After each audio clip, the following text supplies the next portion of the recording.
Desde el comienzo de la historia, la muerte del ser humano se ha acompañado de ceremonias que revisten el hecho de la esperanzadora simbología del tránsito. Transmigración del alma, unión panteísta con la naturaleza o bien anhelo personal de inmortalidad.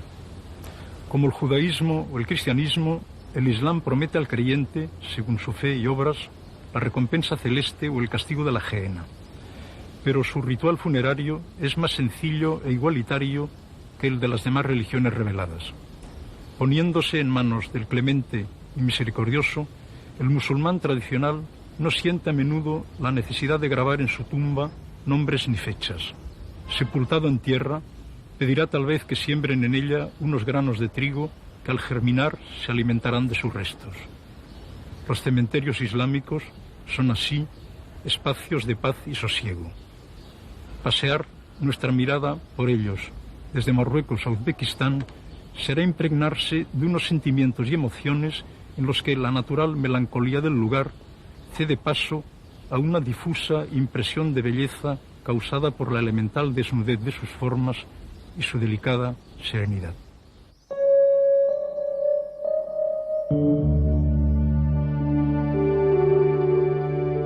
La idea de una coexistencia diaria con la muerte suscita un sentimiento de angustia y rechazo en la moderna sociedad occidental. Nuestros ritos mortuorios se reducen a un simple simulacro. Incapaz de colmar la brecha abierta entre la certeza objetiva de su mortalidad y el anhelo íntimo a alguna forma de supervivencia, nuestra conciencia atribulada no puede recurrir como antaño a las creencias y ceremonias asimiladoras de las colectividades supuestamente atrasadas. En vez de una aceptación religiosa o cultural de la muerte como parte integrante de nuestra existencia, aquella acaece de modo clandestino, a espaldas del difunto y su entorno social.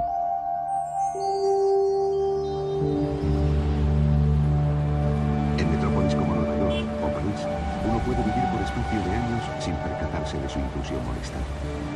Una eficaz estrategia ocultativa la ha escamoteado de nuestra vista y evacuado de nuestra lengua. Peor aún, el ser humano ha sido privado de su derecho a vivirla como el desenlace natural de una mutación biológica.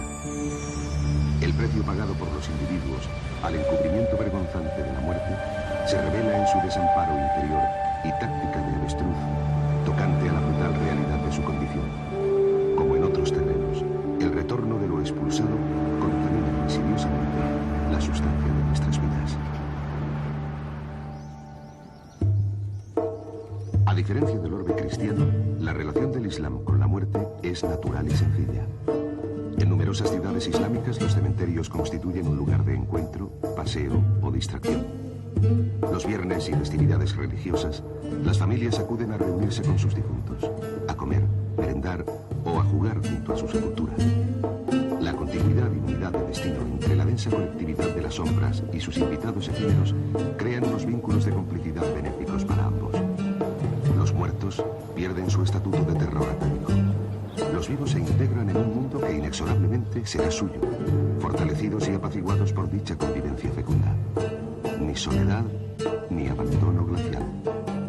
Los difuntos permanecen junto a sus familiares, descendientes y amigos, en vez de ser ocultados como espantajos en nuestros camposantos urbanos, sometidos a unas leyes inmobiliarias tan implacables y feroces con los muertos como con los vivos.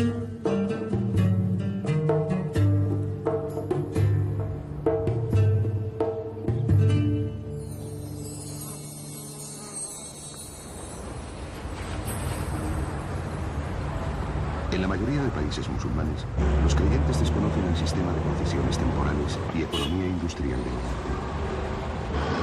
Todo difunto, rico o pobre, descansa en su tumba hasta el Qiyamat al-Qiyam, el día de la resurrección anunciada en el Corán.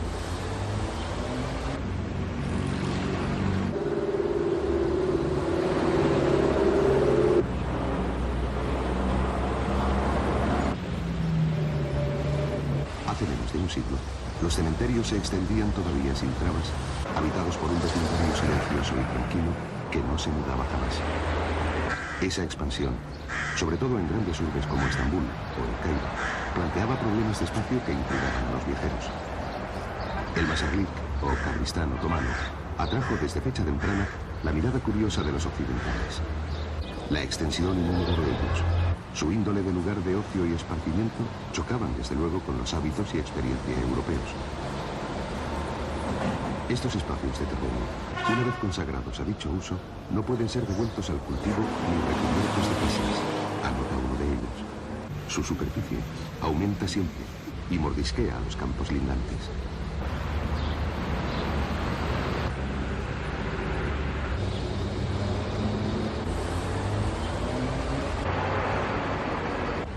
Tal es el respeto de los turcos por dichos lugares, que el menor indicio de la existencia de otro sepulcro les disuade de excavarlo.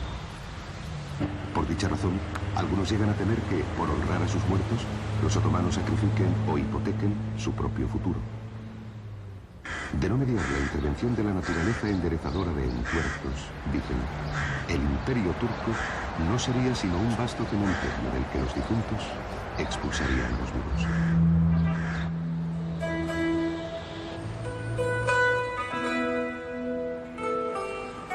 Dichos autores no podían prever, claro está, que el desenvolvimiento de una burguesía para quien el dinero carece de olor y la especulación sobre los solares urbanos barrerían un día el célebre camposanto de Tepebaché, frecuentemente descrito por los románticos, y reducirían de forma considerable los límites del bellísimo cementerio de Ellu con sus vistas al Cuerno de Oro.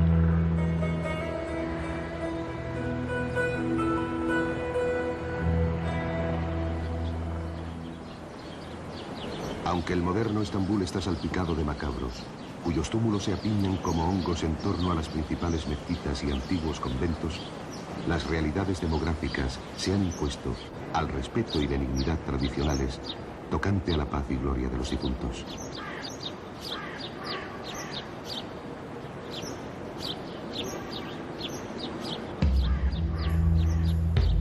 Las tumbas otomanas se distinguen por su sobriedad y elegancia.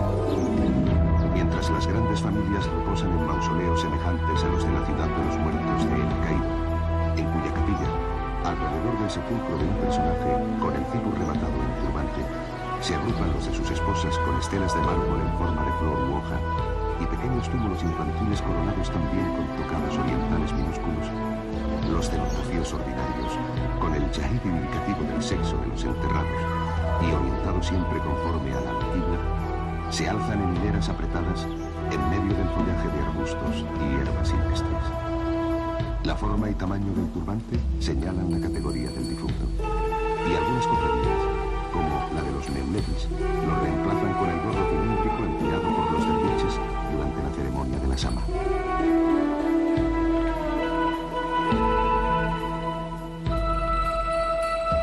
Hoy, el peso del tiempo ha vencido o quebrado gran número de estelas. Otras fueron decapitadas por el pueblo en un acto de póstuma venganza contra los agas y oficiales del abolido cuerpo de genízaros.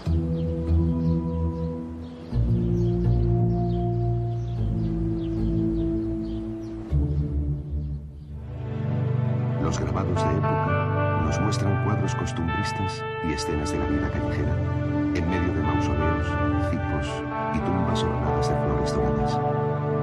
Otros reproducen la vasta perspectiva de Kasim Pacha, Gálata, Estambul y el cuerno de oro al atardecer desde los cerros del cementerio de Edirne, cuando el crepúsculo esfumina el color vivo de los sepulcros y envuelve el panorama en un limbo de dulzura y serenidad.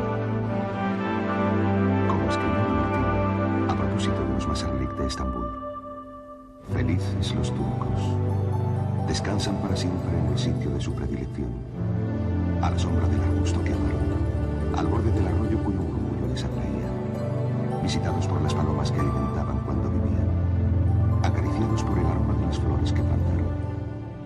Si no poseen la tierra en vida, la poseen al morir. No destierran a quienes han querido esos pudrideros humanos en los que el horror ahuyenta el culto y la piedad del recuerdo.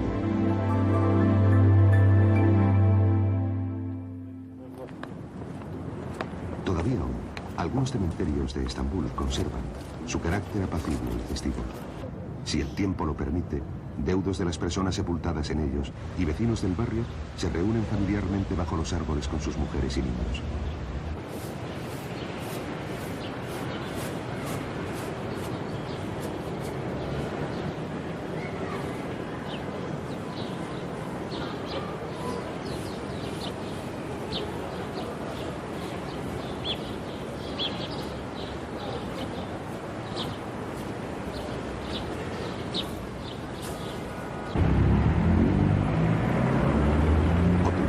Sido cercados por el crecimiento de la ciudad y subsisten aún como melancólicos islotes de paz en medio del caos y bullicio del tráfico.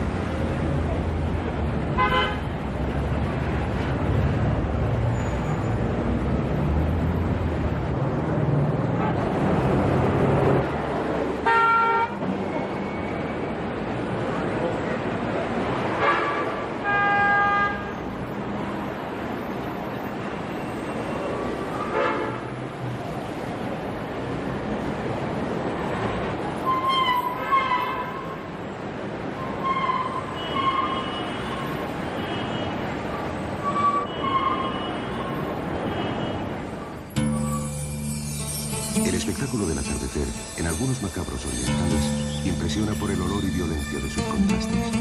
El sol parece desangrarse débil y exangüe tras la silueta enrojecida de los almilares y cúpulas de mezquita.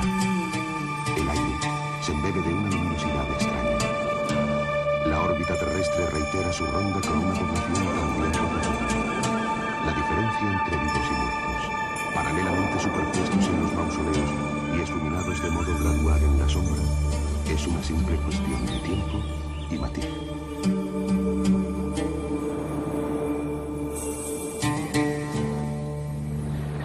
El ceremonial de los entierros musulmanes ha variado muy poco desde la época que lo describe Negro. El cuerpo del difunto, convenientemente lavado con agua y jabón, envuelto en un kefén o mortaja de color verde o blanco, será conducido a su lugar de descanso cubierto de ordinario con un lienzo.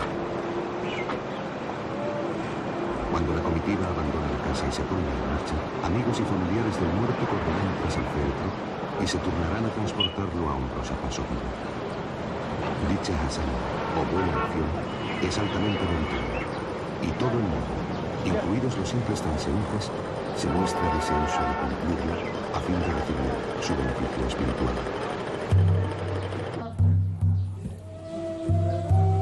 En la mayoría de países musulmanes, parientes y próximos recitan la profesión de fe en el momento del óbito. El agonizante es despojado de sus joyas, anillos, amuletos y demás objetos mundanos para facilitar su paso al reino de las sombras. Puesto que la mirada afligida de sus deudos le aferra a la vida, su rostro será cubierto con un velo. Según las creencias populares, una vez exhalado el último suspiro, el alma errará 3 días en torno a la casa y otros 37 en torno a la tumba, antes de volar al Barzak, ese espacio indeterminado e inmenso en el que vagará hasta el día del juicio. Como algunos de nuestros grandes poetas en el marco del cristianismo, los místicos musulmanes han expresado de modo admirable el desvivirse cotidiano del alma privada de la divinidad. El muero porque no muero de Teresa de Ávila, y qué muerte habrá que se iguale a mi vivir lastimero, pues si más vivo más muero, de San Juan de la Cruz. Los hallamos ya varios siglos atrás entre los sufíes y alumbrados de Basora, Bagdad y el Cairo.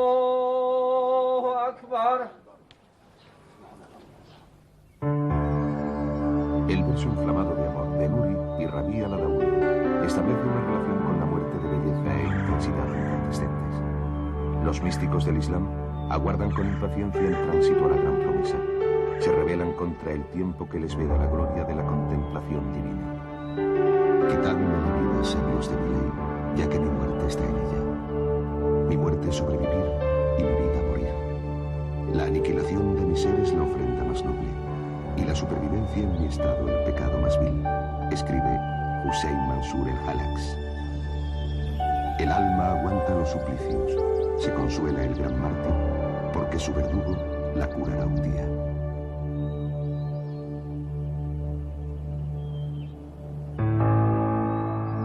El creyente musulmán, inmerso en la infinitud divina, vive una perpetua teofanía.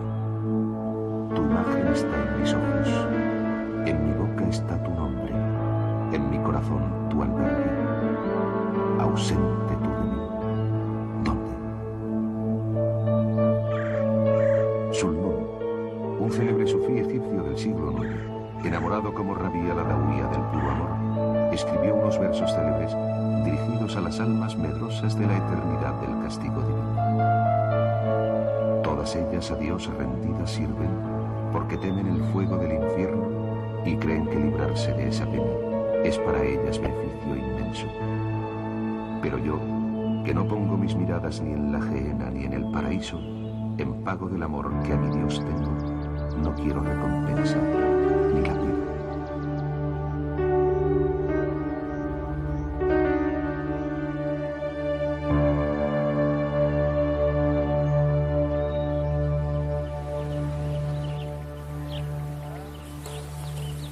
La aceptación natural del óbito, sencillez de los ritos fúnebres y comunión casi panteísta del cuerpo con la materia marcan con un sello especial de dulzura y sosiego los cementerios del Islam.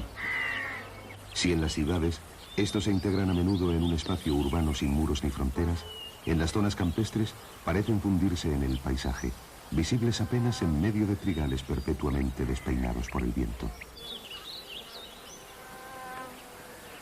El ornato floral no es obra de los deudos, sino de la naturaleza. Inmersos en una marejada de mieses moteada de amarillo o de rojo, los sepulcros se arropan con líquenes y sirven de refugio a tortugas y marmotas.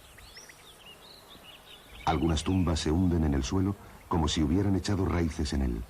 Otras se han borrado casi del todo y solo la mirada curiosa del forastero permite adivinar su origen.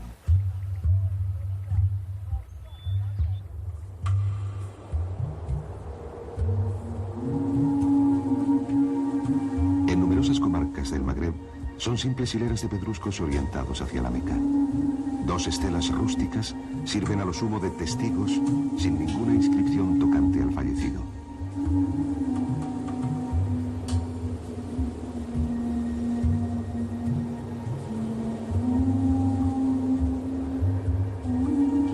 En la mayoría de los casos no se trata de un descuido de los vivos, sino de un voluntario abandono al ciclo normal de las estaciones conforme a la infinita misericordia de Dios.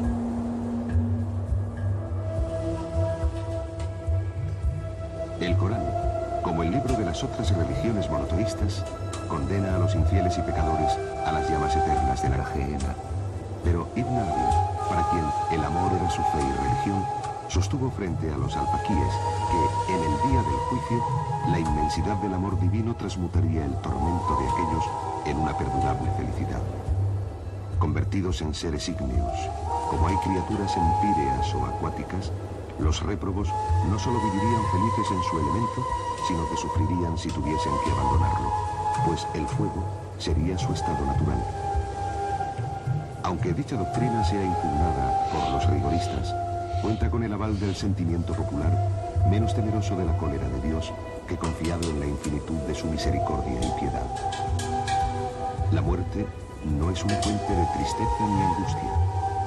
En las aldeas marroquíes, muchas personas transmiten al moribundo recados destinados a las almas de los difuntos con quienes se encontrará en el más allá.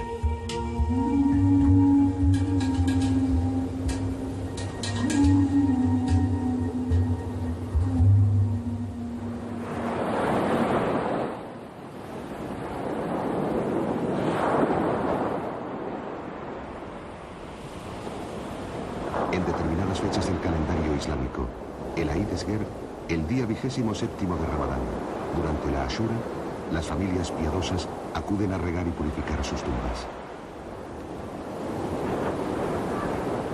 Aquellas que por una razón u otra permanezcan olvidadas serán igualmente aderezadas por las almas caritativas, deseosas de imitar a los difuntos, ya en la gloria, el sentimiento de ver desvanecerse su memoria en el mezquino mundo de los vivos. الشيطان الرجيم بسم الله الرحمن الرحيم والضحى والليل إذا سجى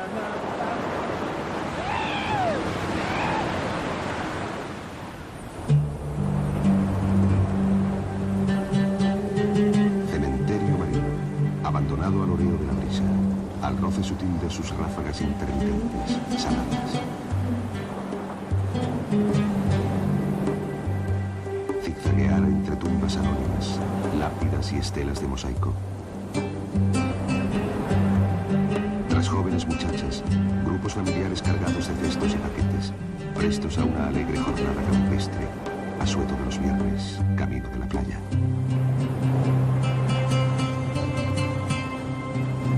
Muerta ciudad recorrida por hábitos de vida, eros y tantos mezclados. Atalayar la vasta perspectiva del océano, reiterado galope de blancos corceles, caballos marinos víctimas del acantilado. Costa de atormentado relieve, rocas, farañones, caletas, espigones de cemento y piedra, nudo promontorio del faro.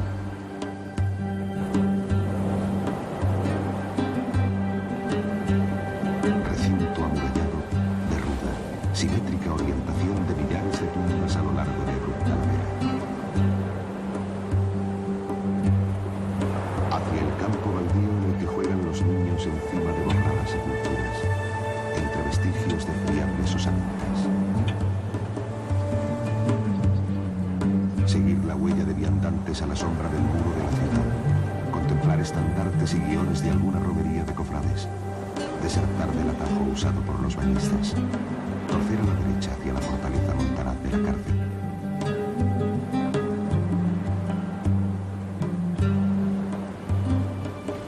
Visiones y naciones, imágenes fugaces, empañadas de sal y de ruda.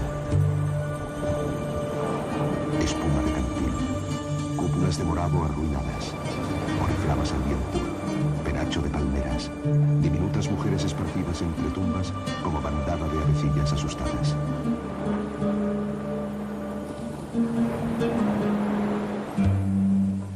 Discurrir entre ollas paralelas, por vericuetos y sendas cubiertos de hierba. Preces de alguna mujer arrebozada en un hilo toalla, aire tónico y fresco. Leve bruma salina de una precisa, esfumigador dilacilado.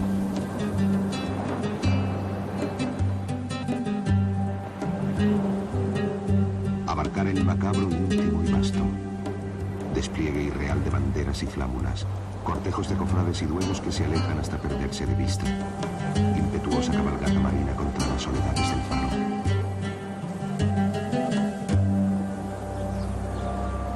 El soplo matinal de la brisa transmite y esparce voces y mensajes.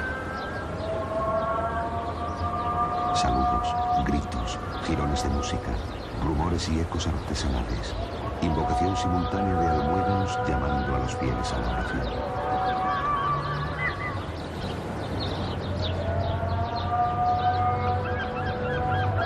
La dispersión umbilical de las aves, su brujuleo, parecen obedecer a secretas e indescifrables consignas. Las palomas que salpicaban el alminar de la cercana mezquita